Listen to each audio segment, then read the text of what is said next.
Hello বন্ধুরা, স্বাগত তোমাদের সবাইকে সোলো লেভেলিং এর পর্ব 14তে। এই পর্বের শুরুতেই আমরা দেখতে পাই হোয়াইট টাইগার গিল্ডের সেকেন্ড ডিভিশনের ম্যানেজার এখন বলতে থাকে, তাহলে সাং চিনবো আসলে একটা এস র্যাঙ্ক হান্টারের লাইসেন্স পেয়েই গেল, কিন্তু স্যার বাইক ইয়োনো ওনাকে রিক্রুট করতে না পারলে কি হয়েছে? আমি রিক্রুট করব, আমি যে করেই হোক সাং জিনবোকে হোয়াইট টাইগার গিল্ডে নিয়ে আসবই। আর এখন তারা সাং জিনবোর ফ্ল্যাটের সামনে গিয়ে দেখতে পায় সেইখানে আগে থেকেই অনেক রিপোর্টার এসে দাঁড়িয়ে রয়েছে, যেটা দেখে তার ভাইস ম্যানেজার তাকে বলে, স্যার আপনার কি মনে হয় যে সাং জিনবো এইখানে আমাদের সঙ্গে দেখা করতে পারবে? যেটা শুনে ম্যানেজার বলে, আমরা অপেক্ষা করব, আমরা দেখা করবই। অন্যদিকে ওপর থেকে এখন জিনা জানলা দিয়ে একটু বাইরের দিকে তাকায় আর বলে, জিনবো দেখো এখনো কত রিপোর্টার দাঁড়িয়ে আছে। আর সঙ্গে সঙ্গে সব রিপোর্টাররা তার ছবি তুলতে শুরু করে, যেটা দেখে জিনাও একটু ঘাবড়ে যায়। এদিকে সাং জিনবো এসে এখন জিনাকে বলে, তাহলে কি আমি নিচে যাবো, ওদেরকে বলে দেবো এখান থেকে চলে যেতে?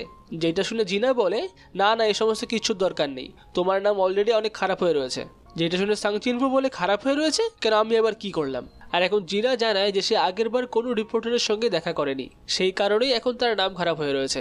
আর এই সমস্ত বলতে বলতে জিনবোদের দরজাতে এসে কেউ টোকা মারে, যেটা শুনে সাং জিনবো বলে, এইবার তো একটু বেশি বেশি হয়ে যাচ্ছে, ওরা এখন আমার দরজাতে চলে আসলো, দাঁড়াও। এখন জিনবো দরজা খুলে উল্টো পাল্টা কথা শোনাতেই যাবে, সেই সময় সে দেখতে পায় যেটা অন্য কেউ নয় বরঞ্চ জিনো এখন কাঁদতে কাঁদতে তাকে বলে, স্যার আমার বাবা আমাকে লাথি মেরে দিয়েছে। যেটা শুনে সাং জিনবো বলে, তাহলে তোমার এখন কোথাও জায়গা নেই? যার উত্তরে জিনো বলে, না, আমি যেখানে থাকতাম ওটাও আমার বাবা কিনে দিয়েছিল, তাই তুমি যদি কিছু মনে না করো তাহলে আমি তোমার এখানে কিছুদিন থাকতে পারবো। যেটা শুনে জিনবো দরজা বন্ধ করে দেয়। আর এখন জিনা এসে তাকে বলে, এটা কে ছিল, তুমি কি ওকে চেনো? যার উত্তরে সাং জিনবো বলে, না না, আমি একে চিনি না। এদিকে জিনো এখনো বাইরে দাঁড়িয়ে দরজা ধাক্কাতে থাকে। অন্যদিকে জিনোর মা এই সময় জিনোর বাবাকে বলে, তুমি কি আজকে জিনোকে একটু বেশি বকে ফেললে না? যেটা শুনে তার বাবা বলে, তেমন কিছুই বলেনি, ও তো শুরু থেকেই নিজের কিছু করতে চাইতো, আর এখনও অন্য কারোর হয়ে কাজ করার কথা বলছে। আর এই বলার পরেই তার বাবার মাথা ঘুরতে থাকে, তিনি চোখে ঝাপসা দেখতে শুরু করেন। এখন অন্যদিকে জিনা যখন ঘুমিয়ে থাকে তখন সাং জিনবো তার ঘরে আসে আর ভাবে, যদি আমি এখন বাড়ি থেকে চলে যাই তাহলে কেউ এসে জিনার সঙ্গে কথা বলার চেষ্টা করতে পারে। এই বলে সে তার কিছু শ্যাডো সোলজারকে সেইখানে ডাকে। সে ভাবে যে একটা হাই অর্ক তো যে কোনো একটা এ র্যাঙ্কের হান্টারকে টক্কর দিতে পারবে, তাই সে 4টে হাই অর্ককে ডাকে, কিন্তু সেইখানে শুধুমাত্র 3 জনই আসে। আর তারা মনে করা যে তাদের মধ্যে একটা হাই অর্কে সে পুরো পিষে দিয়েছিল, তাই সেটার শ্যাডো বের করা সম্ভব হয়নি। যাই হোক, সে এখন বাকি দুজনকে ভেতরে যেতে বলে, আর একটা হাই অর্কে রেখে যায় তার বোনের কাছে তাকে গার্ড করার জন্য। আর যদি তেমন কোনো দরকার পড়ে তাহলে সে বাকি দুজনকেও ডাকতে পারবে। আর বিল্ডিং থেকে বাইরে বেরিয়ে এখন সে আরও কিছু শ্যাডো বিস্টকে ডাকে আর বাইরের এরিয়াটা পাহারা দিতে বলে। আর তাদেরকে এটাও বলে যায় যে তোমাদেরকে যেন কেউ ভুল করেও দেখে না ফেলে। এখন পরের দিন সকালে সে জিনোর গাড়িতে করে যাচ্ছিল, সেই সময় সে জিনোকে জিজ্ঞাসা করে, কালকে রাতে তোমার ঘুম ঠিক হয়েছে তো? যার উত্তরে জিনো বলে, হ্যাঁ ঠিকঠাকই হয়েছে। আর এখন জিনবো তাকে বলে, ঠিক আছে, কদিন একটু এরকম অসুবিধায় থাকো, আমি একটা অফিস খুঁজে নিই, তারপর কোনো অসুবিধা হবে না। এদিকে সে এখন মনে মনেই ভাবতে থাকে, আমি তো ভেবেছিলাম যে জিনবো হয়তো গিল্ড মাস্টারের পজিশনটাই নেবে ওর বাবার গিল্ডে, কিন্তু তবুও সে ওনাকে ছেড়ে আমার কাছেই আসলো।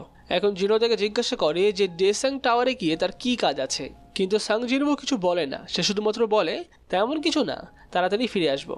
আর এখন আমরা দেখতে পাই যে সে ডিমার্স ক্যাসেল ডাঞ্জনের মধ্যে ঢোকে। আর এখন সে ভাবতে থাকে, এখন থেকে লেভেলগুলো অনেকটাই হাই হতে চলেছে, তাই আমিও তৈরি হয়েই এসছি। সে এই সময় একটা আংটি আর একটা রোব নিয়ে আসে, যাদের মধ্যে কিনা ওয়াটার ম্যাজিকের পাওয়ার আছে, যেগুলো কিনা তাকে এখানকার আগুনের থেকে রক্ষা করবে। যাই হোক, এই সময় সিস্টেমের থেকে তার কাছে একটা মিশন আসে, যে মিশনে লেখা ছিল যে ডিমন্স ক্যাসেলের 100 নম্বর ফ্লোরে যে বিস্টটা আছে তার নাম হচ্ছে ব্যারন, তাকে মেরে তার সোলটা কালেক্ট করতে হবে, তাহলে সে 3টে ভালো ভালো রিওয়ার্ড পাবে। সে দেখতে পায় যে এইবারের রিওয়ার্ডগুলো আগের বারের থেকেও অনেক ভালো। যাই হোক, এরপরে সে এন্ট্রি করে 76 নম্বর ফ্লোরে আর সেইখানে লড়াই করতে শুরু করে। এইখানে সে প্রথমবার ইউজ করে তার শ্যাডো বেসড টাস্ককে, আর এখন সে টাস্ককে তার মেজ টাইপের অর্বটাও ব্যবহার করতে দেয়, যেটার সাহায্যে কিনা টাস্কের পাওয়ার এতটাই বেড়ে যায় যে তাকে ওই ফ্লোরের মধ্যে লড়াই করতেই হয় না, টাস্ক একাই সবাইকে মেরে ফেলে। অন্যদিকে এখন হসপিটালে আমরা দেখতে পাই যে জিনোর বাবার এখনই জ্ঞান ফেরে।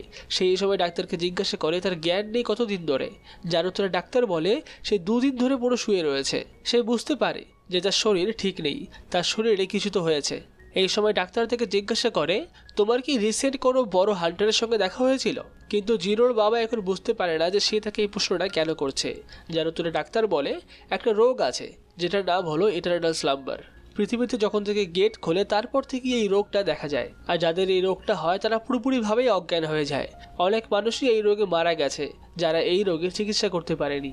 যেটা শুনে তার বাবা এখন জিজ্ঞাসা করে, কিন্তু এর সঙ্গে হান্টারদের সম্পর্ক কি? যার উত্তরে ডাক্তার বলে এই রোগের সঙ্গে মানা পাওয়ারের একটা বিশাল বড় গুরুত্ব আছে। আসলে কিছু মানুষের শরীর মানা পাওয়ারকে ঠিকমতো সহ্য করতে পারে না, তাই তারা যদি হান্টারদের আশেপাশে সবসময় থাকে তাদের এই রোগটা হতে পারে। তাই আপনাকে এসেন্স স্টোন, মানা ক্রিস্টাল এবং হান্টার সবকিছু থেকে দূরে দূরে থাকতে হবে। আর আপনাকে দেখেই বোঝা যাচ্ছে যে আপনার কাছাকাছি নিশ্চয়ই কোনো বড় মানা পাওয়ারের কিছু এসেছিল। আপনার ফ্যামিলিতে কি কোনো হান্টার আছে?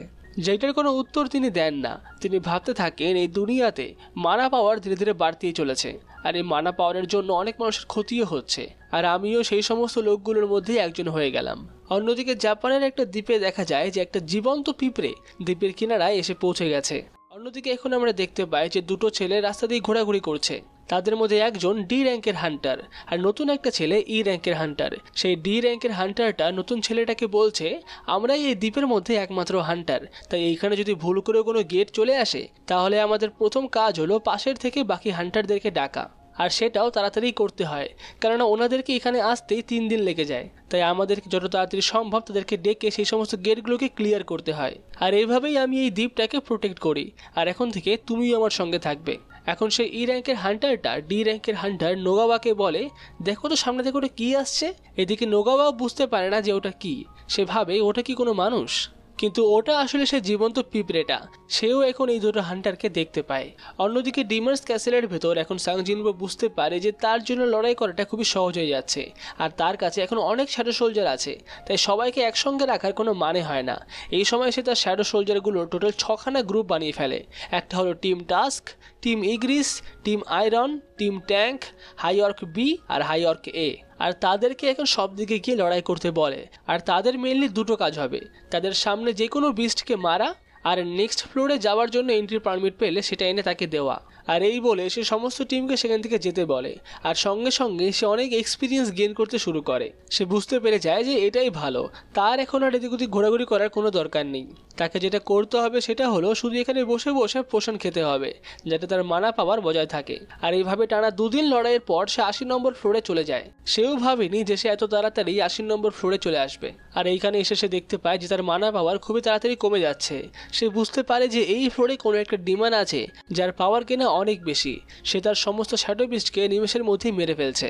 সে বুঝতে পারে যে এটা আয়রনের টিম, তাই সে তার সেই টিমের সমস্ত শ্যাডো বিস্টকে সঙ্গে সঙ্গে তার কাছে ডেকে ফেলে।